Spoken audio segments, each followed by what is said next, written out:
Should be. Oh, I gotta press go live. That helps. That should definitely help. Okay. So yeah, the two people in here are probably just gonna be, Yeah. my mom and your wife Lori, which is great. Yay. All the support in the world is fantastic. Um, we're going to try to do these as much as possible, Yeah. especially if we do have a good turnout. That would be fantastic if people actually show up and watch this. Um, Uh-huh. but for this first episode, I think we'll just kind of keep it low key and just talk about a few reselling topics and whatever's on our minds as far as concerned. And then towards like the middle or the end, if there's actually people in here, we'll go through a little thrift haul and you can tell us all about your goodies. Does that sound Okay. good? Sounds good. We're live. Here you go, man. Here you go. I You love it, are. man. Here we go. I love it, man. Don't be stressed. Look at that, I'm man. I'm not. You look good. Oh, So, I know. Okay. So what's you want up? to kick this off? Do you have Yeah. anything on your mind as far as reselling is concerned that was bugging you or you want to talk about? Yeah, this past I just went sourcing yesterday and I have not been sourcing much at all, which is odd. It's just I've been busy with other things. So I went sourcing yesterday for 3 hours Wow. and it's kind of like riding a bike. It's like, oh man, how do you pedal? How do you steer? And then once you get into the groove, the adrenaline kicked in, and I got into a little kind of like, oh, this is what it's like. And the things that I would sell started a little Mhm. bit better. And just to let you know, and people that are watching, I'm mainly a bins guy, a Goodwill outlet bins shopper, and that's where I got started. That's what I love to source. Where I love to source, because it's like a constant garage sale, just being wheeled out every half an Mhm. hour. So what happens is there's a ton of people there. We all have to wait until they say go, and everybody flees over to the whatever bin. But everybody spots the bin that they like the most. Like there's people that love the shoes. There's people that love the electronics, toys, kitchen, the wares, kitchen stuff. And there's always, and I've been going there for well over 7 years, and there's never a problem. I mean, yeah, it gets crowded. You might have to compete and stuff, but there's so much stuff. I was there Mhm. yesterday for 3 hours and maybe spent $60 and walked Hmm. out with I didn't even tally it up. I have it over here. I'm gonna pull out some crazy stuff. But that's to me that's the best place to start reselling pre-owned items because it's so abundant and you don't have to drive all around to stores looking for one score. How are you doing? How'd you do this week sourcing? Did you go out? Yeah, so I want to get back to talking about your bins and the experience I had with you there in a second, but I actually had a pretty good week. I found a lot of stuff. I mean, I don't go to the bins anymore where we're staying in Utah. They're about an hour away from us. Mm. And for me, it's just not my favorite way to source. I don't like being hunched over. I don't like digging through stuff. I like the clean and like sterile environment stores. It's just easier for me, You're especially snobby. because yeah, I'm snobby. I'm looking for really particular things and I want them to be really, really clean overall. I'm not trying to dig and to wash clothes and to remove stains and all that stuff. Not to say you can't find perfect condition stuff at the bins. It's just not for me anymore. I had a good week. I must have found like, I don't know, 40 to 50 items, which is a pretty decent week for Mm-hmm. me as far as clothing is concerned. Mm-hmm. Um, it's interesting, like there's some weeks that are just awful. You don't find anything. You don't want to go Right. thrifting. You just stay at home. But then there's weeks where you go out and you just keep finding and keep finding. You go to store. It's just like you fill up your shopping cart within 10 minutes and it's really awesome. Yeah. So yeah, I had a good week. I've made some thrift haul videos, so we'll show everyone Mm-hmm. later this week what I actually found. And yeah, it's been a busy week. We've been creating a lot of content, doing a lot of stuff, running around, and it's been good. And, I want to talk about when I went to the bins with you in Colorado. The bins in Colorado are very different than the ones in Utah. Like Utah is a little bit more low key. It's definitely a lot smaller of a I know I do have some Salt Lake people on here, so if you mm, guys are from there, you know what I'm talking about. mm-hmm. These bins were crazy, man. Like there were so many people, there was so much competition, and it was like this perfect like harmonious symphony where everyone knew where their battlegrounds were and they were going straight for that, like you said. Like it was crazy to watch because the bins at my place doesn't like have people run to their location and then let you start picking. Like it's just kind of like a free for all. Uh, Whereas this, again, it was like a perfect harmonious symphony. It was cool and it was fun, meeting all your crazy friends. And that's part of the reason why I love the bins, because you meet some really crazy characters there. yeah, I have, and I love them all. They're so everyone is. It's great. I love it because everybody's there for a different reason, a different product, but it's the same stuff. It's like, oh, I'm going for that. I'm going for that, and it's when I first started going to the bins, I had a tough time because I coveted everything that everyone else would get. Somebody would get a Right. nice North Face jacket. I wanted it. It took years to get past that because um, I would spend almost 8 hours at times at the bins, and you could easily in one day get $1,500 worth of items, and we're talking like 50 items, 1,500 average selling price 30. And there came a point where it's like, oh, I just need to go to bins 2 days a week for Hmm. 8 hours a day, and I'm set because I was doing it all. I was sourcing it, I was cleaning it, processing, and listing and shipping the whole bit. So I saw the potential there. I was really like impressed. I was just look at all this stuff, and with the standard I was looking for was I just want something that is going to move and will be around $30 to $50, let's call it. And while you're there, sometimes you do get the grand slams, the home runs that come through where it's like I just found a $400 item, and that's just gravy. I mean, that is just intoxicating. And so Hmm. going back yesterday to the bins was neat because it kind of brought me back to how I started. And I'm going to be going a couple more times this week. I just love it. Um, you want me to get into some of the stuff I found, or you want to hold off and tease the crowd? I want to tease a little bit here. I do want to say hi to Amanda. Hello, how are you? She says she loves the bins. I think uh, Dave would definitely agree with you. Like he just said, started there, and it Hmm. seems like it keeps going there. Now, before we actually show your inventory and what you found, let's talk about how you mainly actually source inventory, because I think a lot of people would be really interested in that. Like every one of Right. us, we know about the bins, we know about retail arbitrage, we know about thrifting. But what you've done with your reselling career has been really, really interesting as far as how you source. So if you want to give kind of a brief synopsis of that, and let's get into that. Yeah, going back to what I was saying, when I would go there, I would go.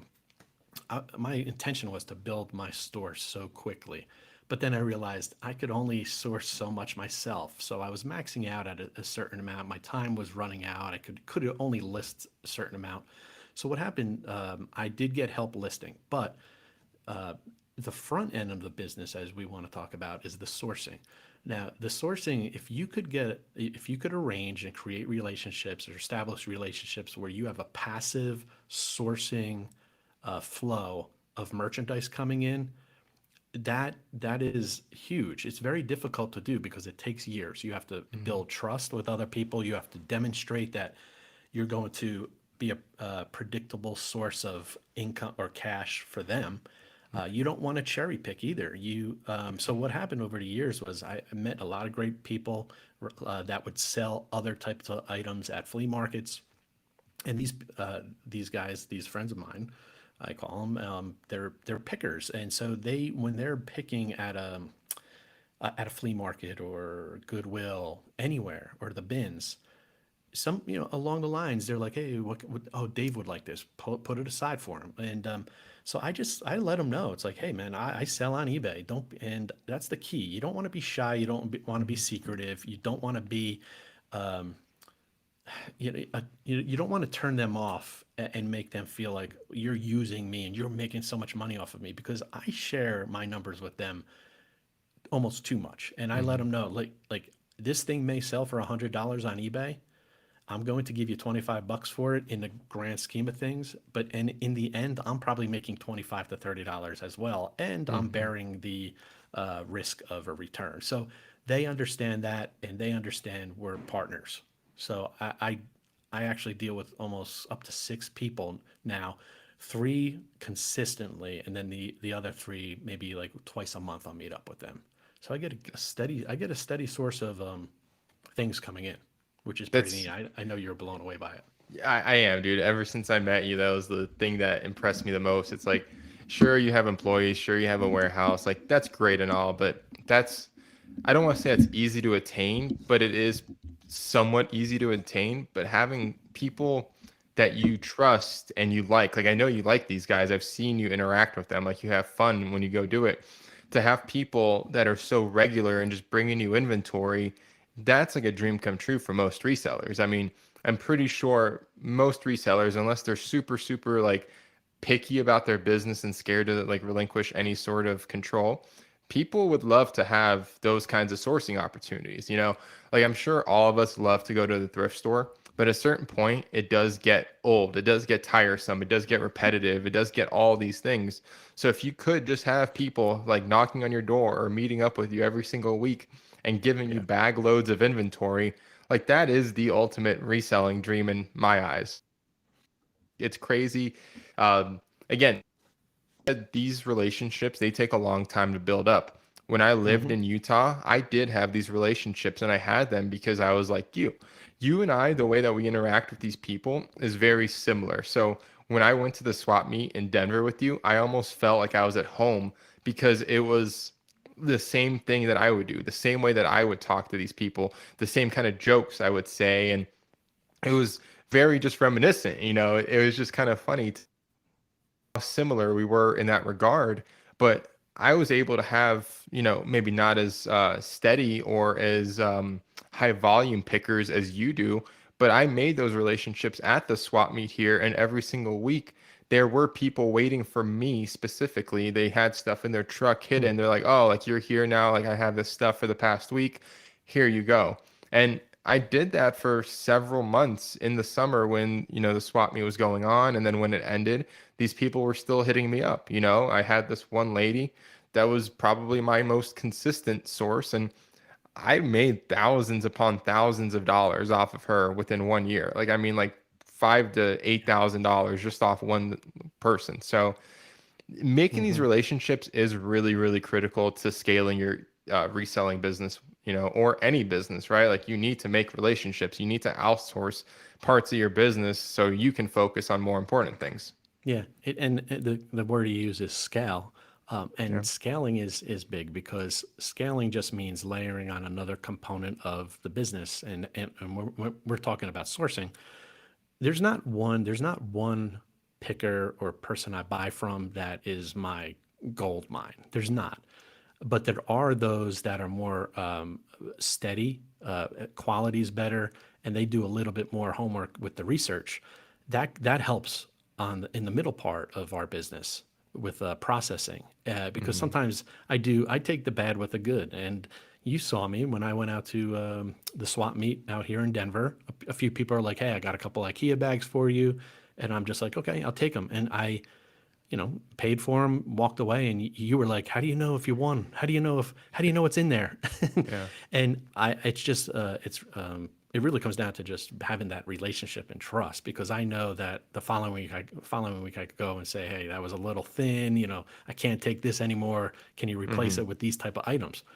So yeah, it's definitely, but it takes a little bit of investment too. You can't, that kind of stuff is going to cut into your margins. It's not Yeah. like you could just go to the bin and find something for $1, sell it for 50. You're going to be paying 10 plus dollars for an item that sells for 50. But that's Yeah. okay if you're looking to scale. Yeah, that's the beauty of the bins, is because you can be a little bit more reckless in your reselling endeavors when you first get started, because the cost is so low, right? Like, you're paying, Yeah. pennies on the dollar for what these items are actually worth. You can is the only problem is I don't really suggest the bins to newer resellers, just because everything is so fast paced. What you're looking for, right? Like, you don't have that muscle memory of 3 years or 10 years of experience and knowing what items are actually valuable. So you can't just like pick and choose and throw stuff in a cart, right? But in a retail Hmm. environment, like a retail thrift store, you can really take your time. You can be more methodical. You can look things up as you're going, because there's not someone right behind you, like literally trying to reach over you and steal Yeah. stuff for the most part, right?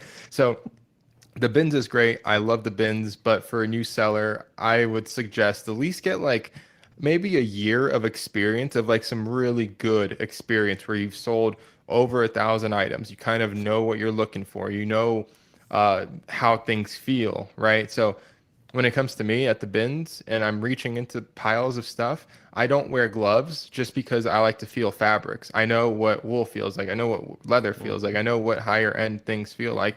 And that's part of your senses, right? Like you need to use your hands. You need to be able to visually see things in a pile and recognize patterns and just be able to grab them really fast because if you don't have those skills, you're literally going to get ran over at the bins. Right? Oh yeah. And the thing just with the bins is it's almost like just grab everything and anything, Mm-hmm. Yeah. throw it in your cart, Yeah. and then as you're waiting for the next rotation to come out, just pound away on your phone and look up those items. If they have model numbers, it makes it very easy to look them up. Clothing, how do you research your clothing when you're digging at the bins? You just if in the heat of the moment type of deal, you're grabbing everything. You just do you over grab and then research it, or do you to take your time? Oh, I overgrab. I overgrab everything. I do the same thing at a retail thrift store. If I have any inkling that something is going to be worth money, I throw it in my cart and I keep going. I don't research things as I find them. I just toss and go. And then later on, I'll find a nice little corner, and that's when I'll do any sort of research or processing, look for flaws, things like that. At the bins, it's the same thing. Like again, you just don't have time to research things. Just grab and go.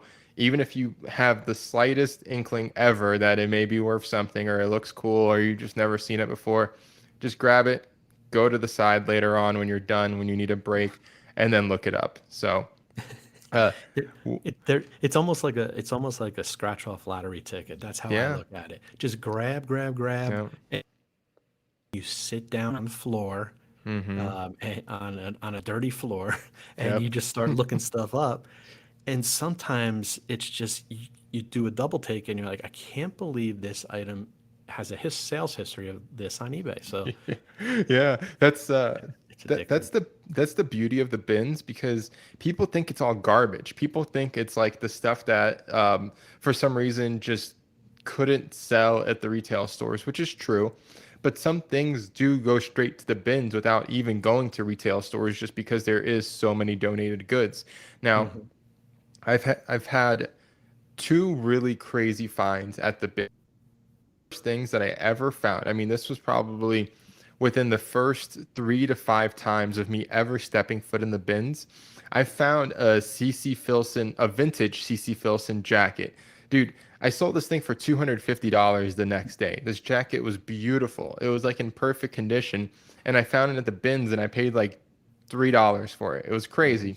And then another thing is I was digging through there one day and I see this crumpled up ball of fabric. I'm like, okay, what is this? Like, this looks kind of interesting. Mm. I start undoing it and I see a Levi's Big E tag. I'm like, no way. No freaking way. I just found a crumpled up Levi's Big E jacket. It was like the Western style, kind of like trucker jacket. Uh, Mhm. that thing sold on auction for like $180. It was one of the worst condition pieces of clothing I've ever bought. Like the buttons were all rusty, so it got covered in rust and crap like that. Like it was not in good condition. But you just find the darnest things there, man. Like I know you recently found some crazy expensive lenses and camera bodies from one of your sorcerers there in a suitcase. So it's like Yeah.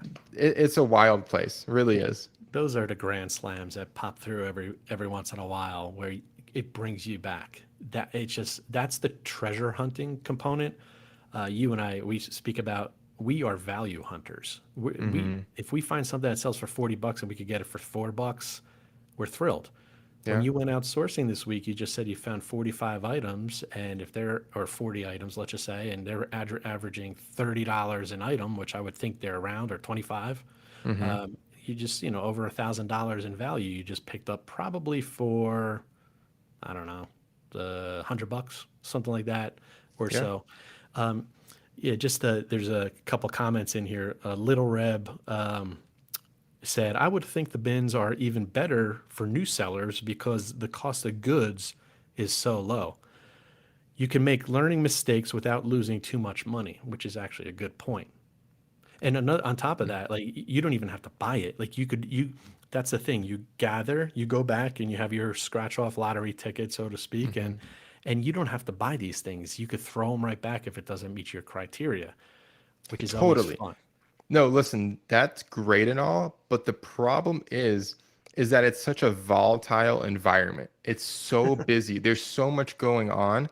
And if you don't have like this basic knowledge, like this just baseline of reselling, like things in your head. Like if you have no sense of direction, like take someone that's never resold anything online ever, you put them in that environment, most Gotcha. likely they're just going to fail. They're going to crumble. They're going to ball up. They're going to get anxious just because there's Mm, so many moving parts. Like they're going to meet the bin regular locals and they're going to get intimidated right away. Like they're going to get pushed to the side. They're going to yeah. get shoved. They're going to be like, "Oh, this isn't for me."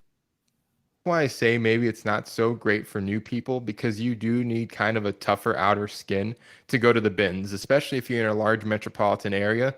You meet some really crazy people. Like they don't Hmm. play games there. So, you know, Yeah. the Oh whole yeah. price thing is great. The fact that you can get things for cheaper is fantastic, but it's kind of like a double-edged sword. Like things are cheaper because it takes more of your mental and physical energy to actually get those items. So, So the the the safest, calmest, probably best place to start reselling, if we were going to title this "How to Start Reselling," is in your house.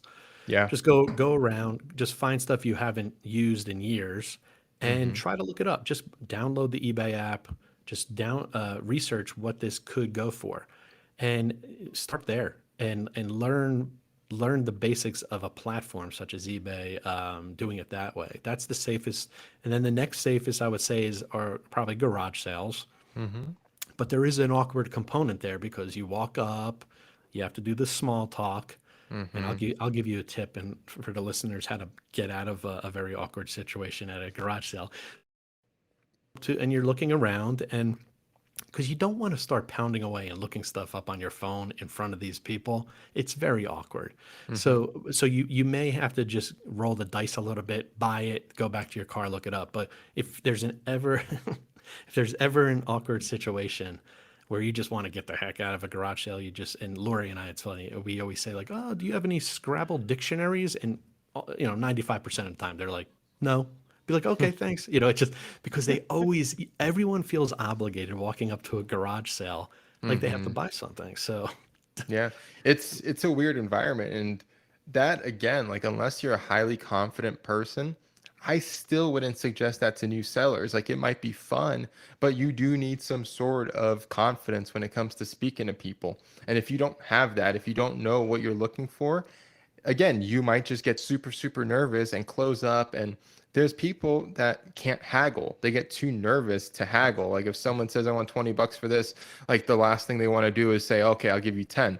Whereas like me, if someone says like some crazy overpriced number, I literally laugh at them. I laugh at them. oh Like if I'm at the gosh. garage or if I'm at the flea market and someone's like, "Oh, I want $50 for this," I literally will repeat that and be like, $50, and I start laughing. And Cheyenne gives me so much crap for it. She's like, "You're so funny at the swap meet because all you do is laugh at people's prices." I'm like, "Well, yeah, because it kind of makes the situation a little bit less hostile and it lets them immediately know how I feel about what they just said." So that works for Mm, me because I'm very mhm. confident. I have no problem speaking to people. I've done sales for a long time. So me being in that kind of back and forth like haggling battle, I'm totally cool with it. But a newer seller, again, they may not have that confidence yet. They may not Yeah. know that an item is worth a specific amount of money without looking it up. So they may think that something that they find is old is worth a ton of money because it's from like the 1940s. So they pay up for it without looking it up. And they go to their car and they realize like no one wants that item because it's worthless. So again, it's kind of like a double-edged sword. There's a little bit better deals to be found, but again, it takes more energy from you.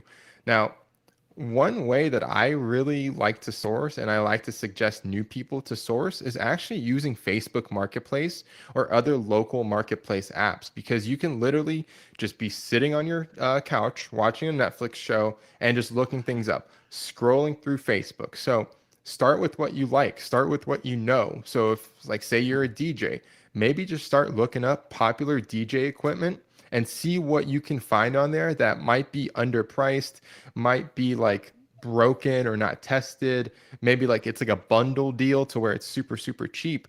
That is the easiest way, I think, for someone to get into reselling because they can be in the comfort of their own home, have no stress whatsoever because they could just message people rather than doing like face-to-face haggling.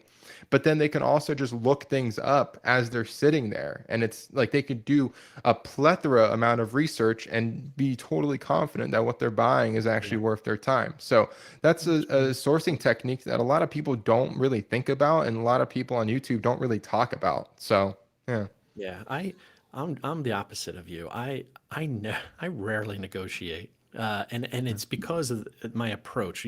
When I'm purchasing, I usually don't purchase one item at a time from somebody at a flea market. I make a Mm-hmm. pile, and the str- if there is a strategy to it, typically what I do is like I have a bread and butter items, and then I see one that the shiny object, I call Mm-hmm. it like a nice Bose Wave Radio or something like that, where they know it could be worth some cash.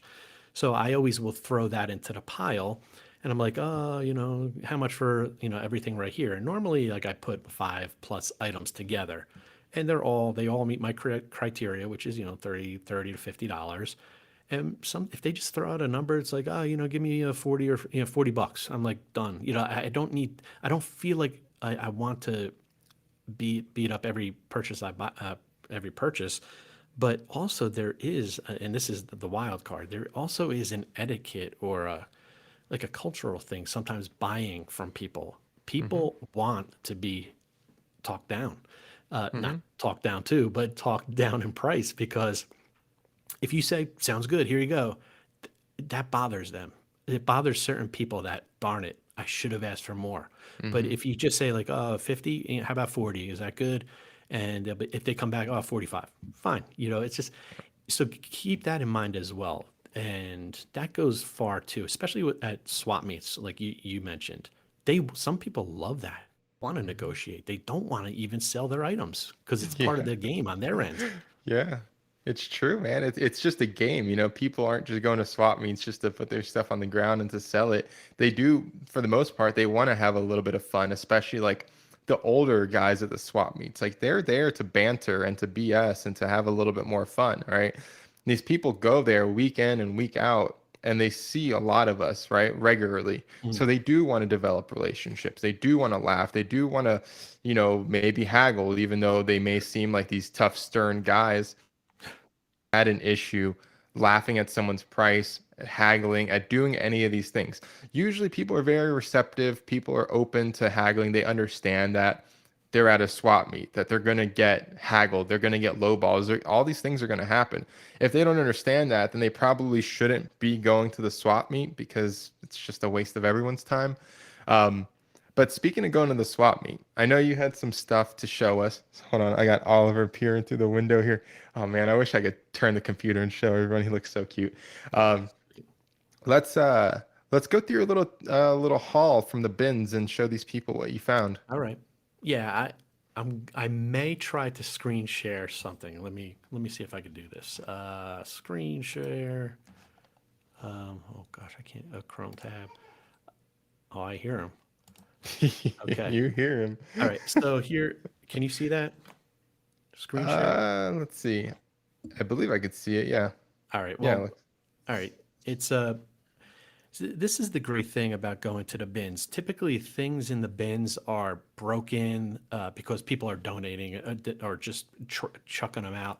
You could find parts or components to items that really do well. Oh, there we go. So this is a Breville juicer.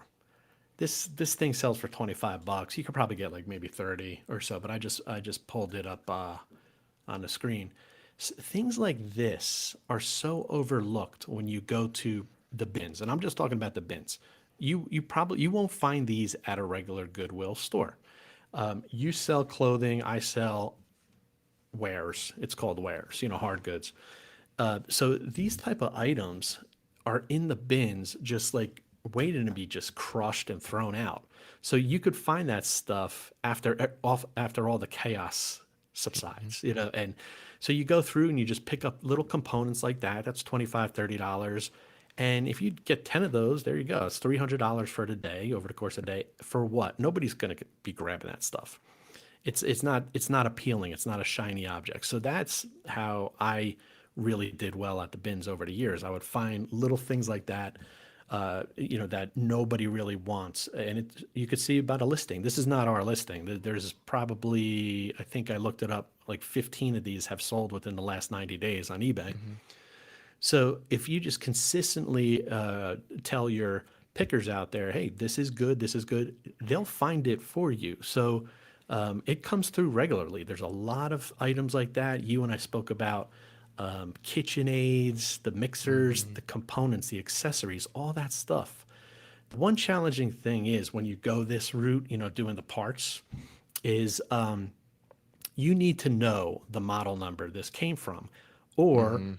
or if it has a model number, awesome. I know you probably won't see this, but oh, maybe there's like, okay, I don't know how to do this. Well, on the back of this, there's a model number for that piece, so it makes it easy to look up. So things with model numbers, great. It's like a commodity. You're gonna see a great history of sales with that kind of stuff.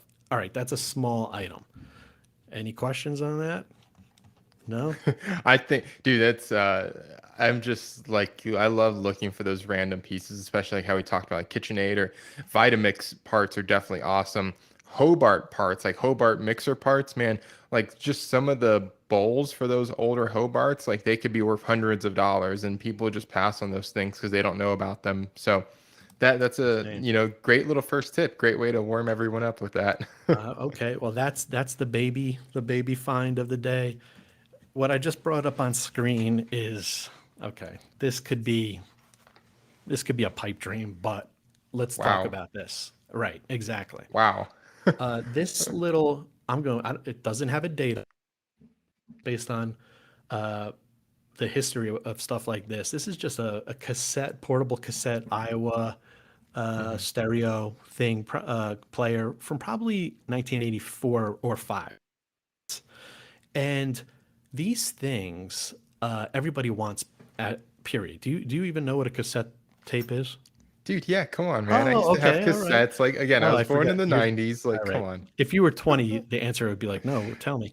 What's a All right, cassette? so everybody loves this kind of stuff. So, all right, this $1,700 plus shipping. Somebody in Hungary has listed this. They have 15 watchers on it. There's only one of this model listed.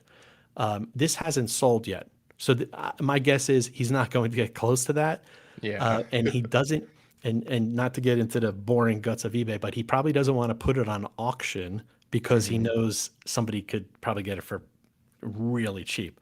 Yeah. My guess is that this will sell for, if it's working. Now that's the thing. You have to worry about battery corrosion and stuff like this. Well, this could probably sell for I would say $400 or $500 if Wow. working. I'm not going to believe that $1,700. I think that's somebody just shooting for the moon, and might get lucky. But if you want to move this within a couple months, price it at 500, and you'll probably get four. Uh, I I could bring up the other. There's another screen just for parts alone on this. Was It sold for $200, just parts, not Wow. working parts, and somebody put it up on an auction with one bid, and it went for $200. So that's the Wow. crazy thing. That's the crazy stuff. Like, you will find this. Now this was just at the bottom of the bin after all the frenzy and everybody grabbed the shiny objects. I saw it was in a it was just in it was just in a little case like this. Hmm. This is like somebody's makeshift Walkman case. And it was just at the bottom of the bin. But I've been there enough to realize there could be something in there. So you always Hmm. take that stuff. And I just took it. I said, I saw that it was a Walkman. I peeked in, I saw it was a Walkman. I threw it in my little bag and I went over and did a scratch off lottery ticket session. And I was like, wow, I'm glad I came here today. So Man. how much will I get on that? I paid $1 for it because it probably weighed that. maybe a couple $100. Yeah, who knows? But that's the fun. That's the treasure, and this is the value. These are the value Yeah. items. That other thing is the treasure. Before you go any further, I do want to interrupt and say something that's really critical of what you're kind of differentiating these things with is value and treasure. That's one thing that drives me crazy about mostly like YouTubers and social media people as far as reselling. All they talk about is these treasures, Yeah. right? These once in a lifetime, one time a year kind of finds that you find, right? Like you don't find stuff like this every single day. These are just random finds that you get really, really lucky with because you're consistent and you're going there and you have people looking for you. Most of your stuff, like you were saying, it goes for between $30 and $50. You're not finding $200 items at the bottom of the bins every. No. And that's kind No. of like what I like to teach people is sure, that's great that maybe you found this rare vintage t-shirt that sells for $500, but I guarantee you, you probably won't find another one for years to come, right? So Hmm. learn the bread and butter stuff, learn the value stuff that normal everyday people are actually buying all the time because 99% of the population does not care about your stupid little vintage cassette player. No one, such a specific niche market. uh it's just not going to sell all the time. Like you even said, it might take a few months to sell because it is so niche. I mean, you can list it could sell tomorrow because it's rare and sought after, all that good stuff. That's great. But learning the bread and butter stuff, learning like those replacement parts, learning what clothes people actually wear on a daily basis, those are like what are going to be the consistent sales that keep your business afloat rather than like these like I like to call them like overnight what is it called? Like one night stand transactions, right? Like you have your fun, you get in, you get out, you make your money and then you go away. I like the steady transactions. I like to just make Yeah.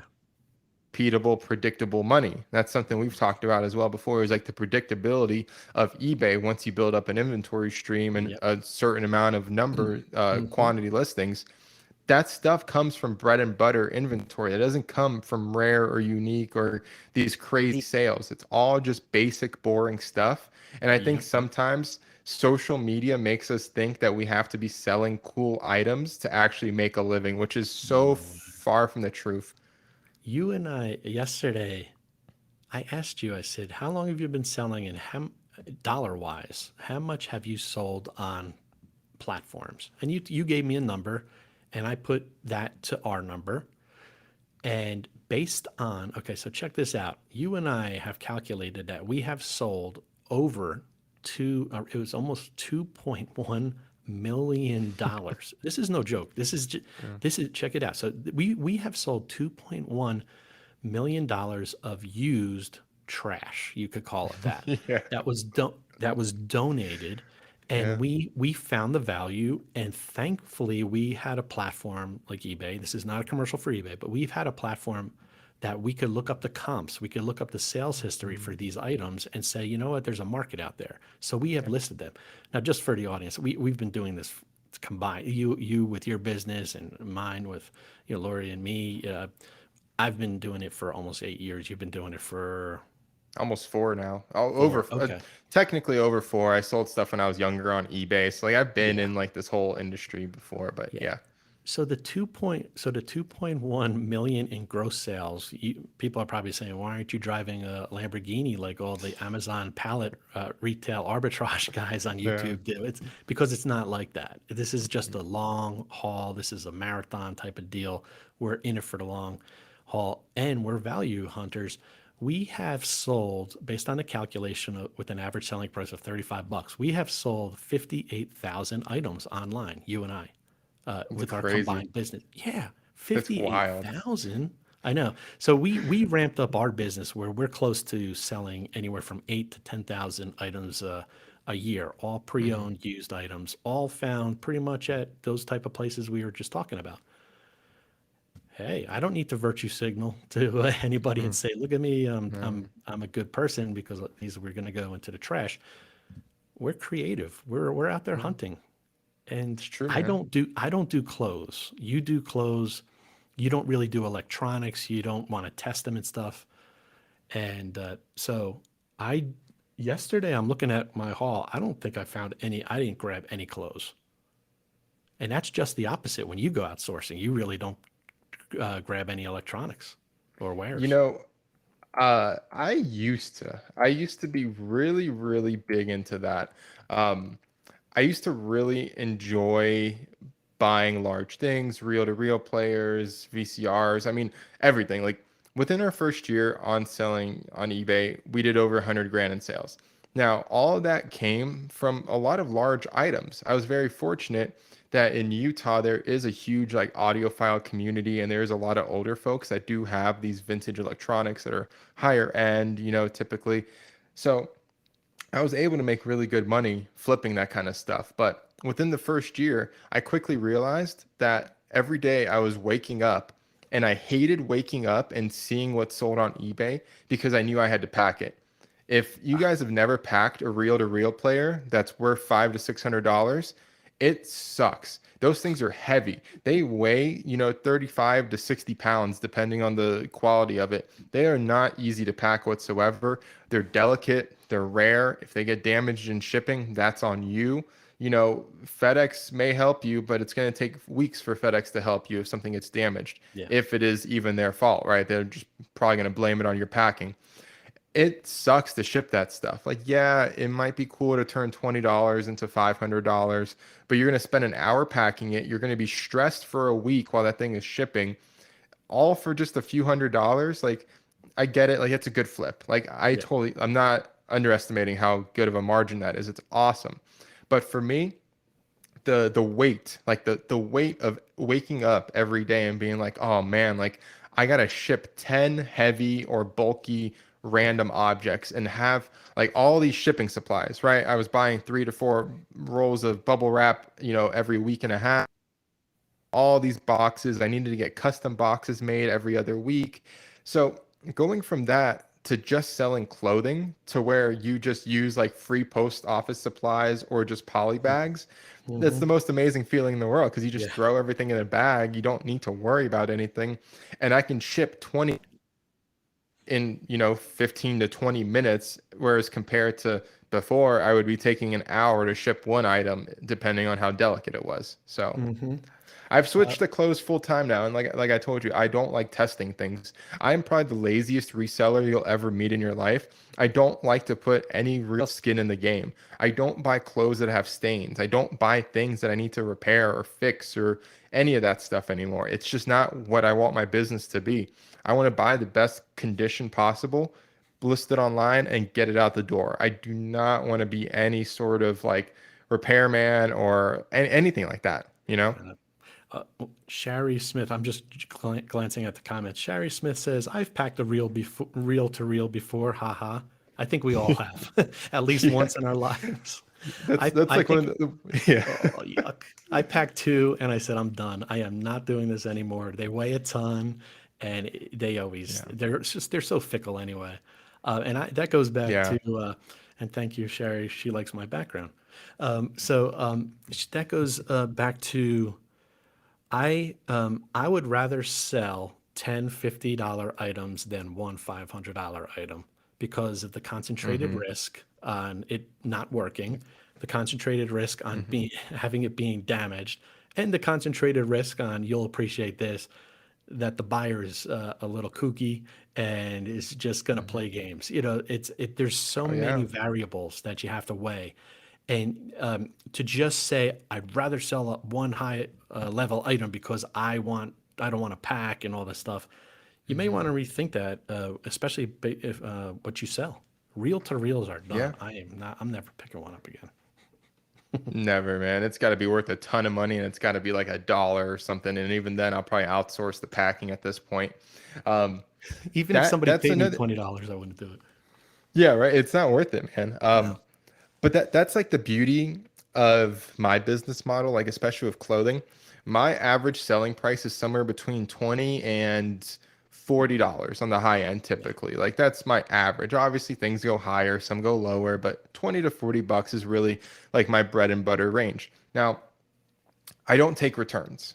I've talked about it on a video before. I'm very, very against eBay returns for used clothing, especially just because I believe in customer accountability. And it's a used pair, like a used T-shirt. Like just calm down, take the loss, whatever. I don't take returns, but if I do screw up, if something I do that like is wrong in the listing, like say my measurements are wrong or I missed a flaw or something like that to where I have to own up and accept a return, I'll just give that person a refund. I won't make them ship it back. I Yeah. won't battle back and forth.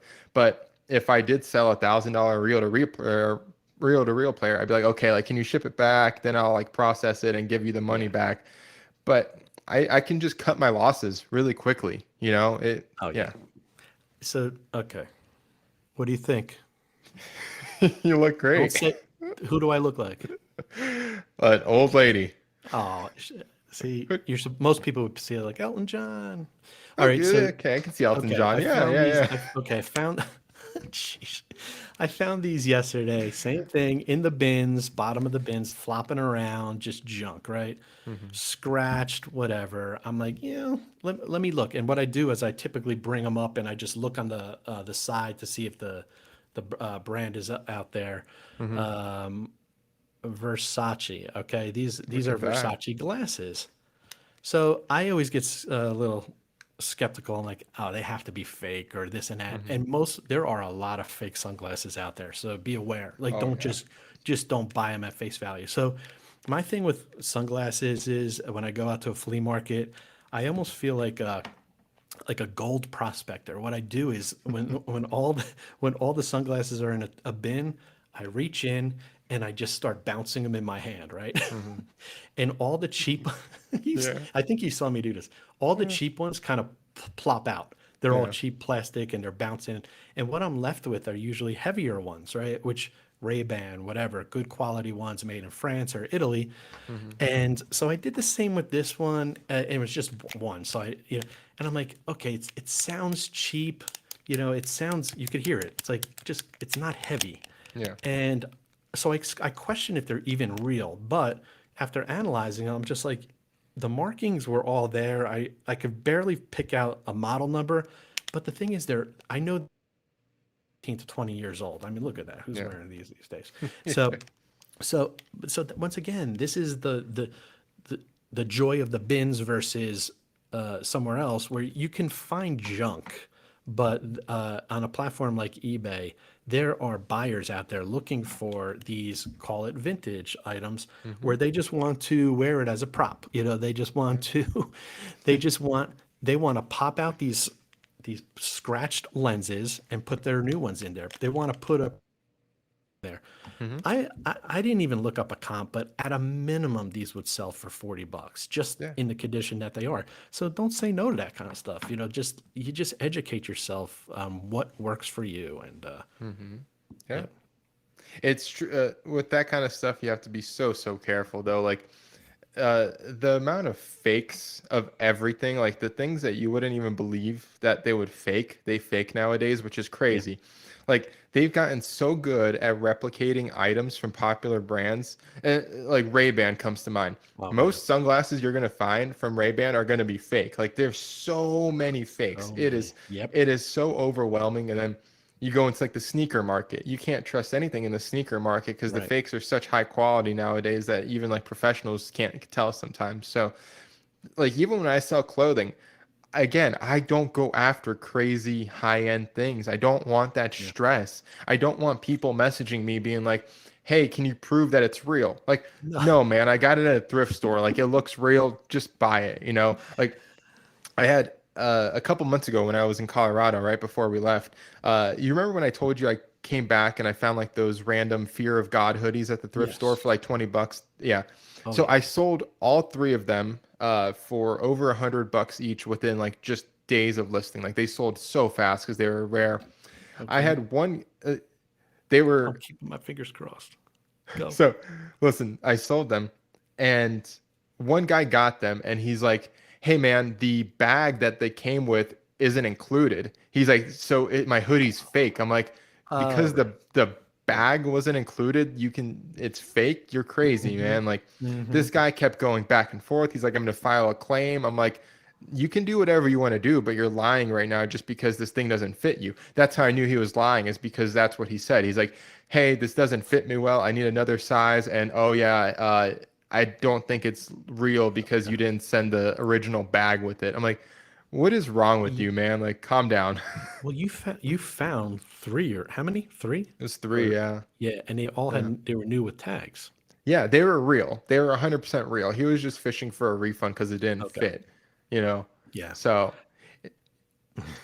Yeah, and that's a thing. It really selling pre-owned used stuff, you run the risk of it still being fake. I've seen so many mhm.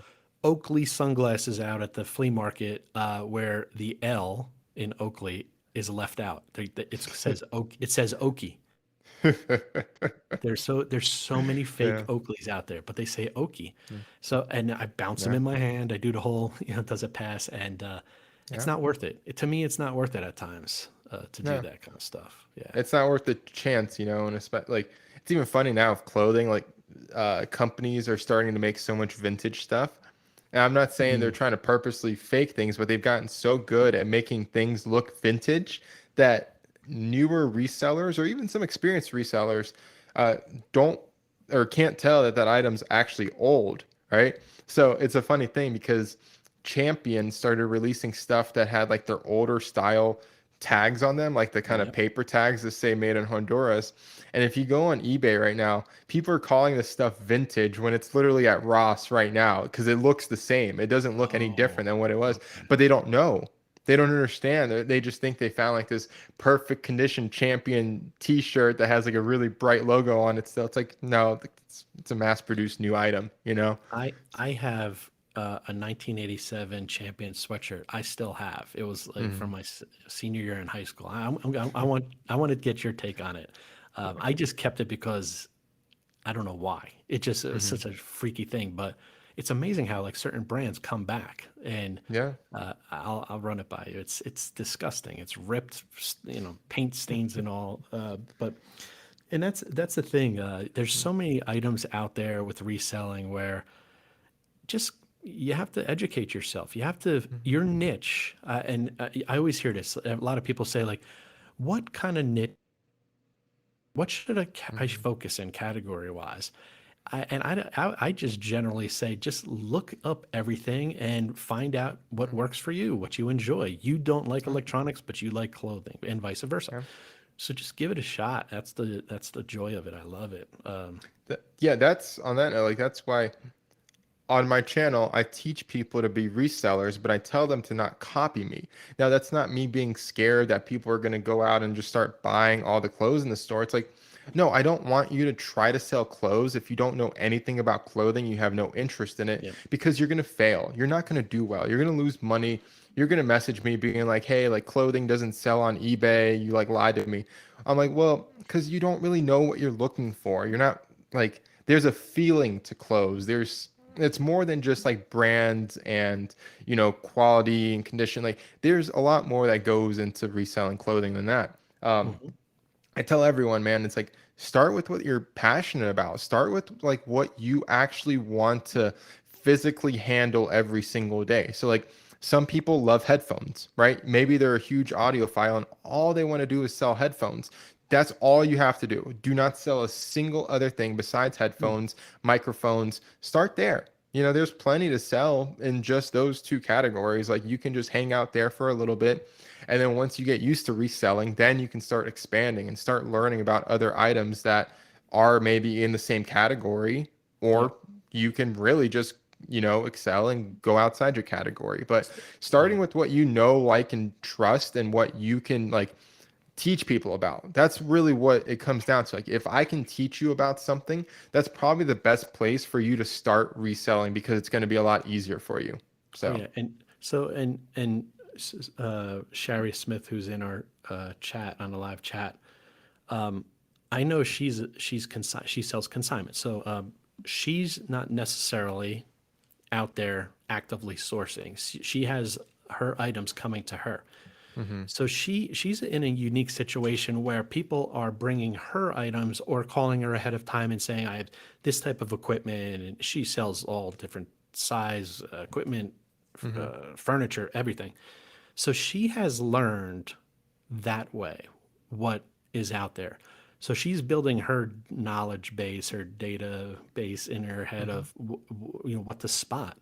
Yeah. So she could eventually. These people are almost teaching her because they're Mm-hmm. bringing her or saying, "I have these items." She's researching, and she's from the comforts of her own home, researching these and saying they're yes, no, or maybe, and or preparing herself for the future that this is a good market. Let me Mm-hmm. branch out. Let me get into this niche because I know there's a lot out there and I could specialize in it. So there's so many avenues to go with reselling. You and I are very similar because we do the thrifting, one off, one of a kind, and our average selling price is very similar, around $40 to $50 ish, maybe $30 to $50. Mm-hmm. And we're fine with that because we know it's a Yeah. volume game. We know that we're going to have to, over the course of our reselling lifetime, combined, have sold 57,000 items, which is just mind blowing. It's crazy, dude. It's crazy. It You make up is. the most of it, but I'm still pretty proud of myself. Like as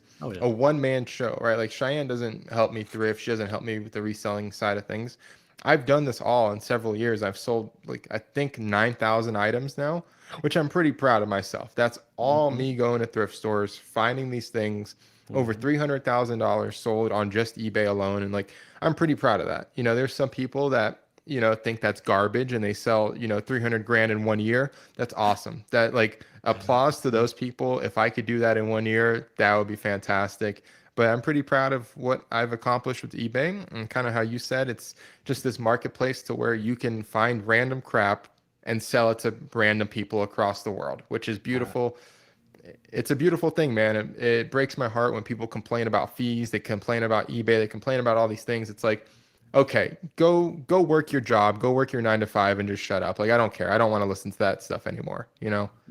I know. It's just it's fun. There's so many different components or different verticals or categories to be in with reselling, which is very important. And that's all I have to. I mean, I could show you. I'm going to show you one more thing that I grabbed yesterday. Now, Cool. this I do not like. I don't like this kind of stuff. Yuck, yuck, yuck, yuck, yuck. Here we go. I can't wait. So nervous. All right. This is not me. All right. These are Nerf. Okay. Oh gosh. See, this is why I don't like them. I almost got it. These are Nerf. Whatever. Magazines. Oh yeah. Yeah, magazines. Okay. Yeah. There's six. There's six of them. Uh-huh. This one bin came out and was loaded with all this Nerf stuff, and nobody was grabbing it, and everybody took off, and I was scavenging. I was like, you know what? Let me look up because I have seen people grab these in the past, and I was just curious. Six of them could sell for $60, Wow. and I know, but I get snobby. I'm not gonna lie. I get snobby and be like, I don't do that. I don't do toys. Mm, I don't want to do it. They're a little big. They're not that yeah. heavy, but I just didn't want it, right? Over the years. But I was a little desperate yesterday. This was at a slow point of picking. And I'm Yeah. like, I'll take $60. So Yeah. so yeah, so something like that. I always say it's the sum of the parts that's greater than the whole. So components at the bins is the way to go if you're looking to Yeah. just get your little extra bread and butter. So For sure, man. I love it, dude. That was great. I like your little thrift haul. Let's plan on doing that every Sunday. We can call it Dave's Thrifty Hour and see what Dave found this week. yeah, you'll Maybe see a next lot of the week. same stuff. Yeah. Yeah. Next I, week I'll pull some stuff as well and show. And I think it's great. Unless you have anything else to add, we can start wrapping this up and go on about our Sundays. no, that was fun. And just like thanks everyone who jumped on the live chat and has been watching. There's 13. It went up to like 15 earlier. Yeah. Feel free. We will get better at this at addressing any questions you have on that live chat. We're not secretive. We're not going to be very paranoid about telling you where we source, what we source, and how much it sells for. Hmm. There's so much out there. There's so much abundance of this stuff that's the whole purpose of it. We really want to encourage people to think a little bit outside the box. If they want to stretch, go into a different category, to listen to us. We'll show. Well, I could go on. I got like 30 items, but we're out of time. We're out of time, unfortunately, and that's If you guys did find this enjoyable, please, please, please smash that like button because it really does help other True. people actually see this video and it shows us if it's actually worth our time to do this. But we are going to do this every Sunday. It seems like around 1 o'clock. It's always going to be kind of reseller centric. We're not going to try to go too off topic. When Cheyenne and I start hitting the road, we'll talk about more of the van life stuff and reselling on the road. So that'll be super exciting. That's where you'll find all this information at. But if you guys have any questions or comments, maybe future topics, you could drop those in the comments below as well, because any sort of ideas will help kind of guide what we talk about each and every week. So I appreciate all you guys, and I'll let you have the last word. 2 o'clock on the dot, and that was an hour to the T. So thank you everyone for jumping in, and we'll see you next Sunday around 1 o'clock Mountain Time. Beautiful. See you guys. And good job, dude. That was fucking great.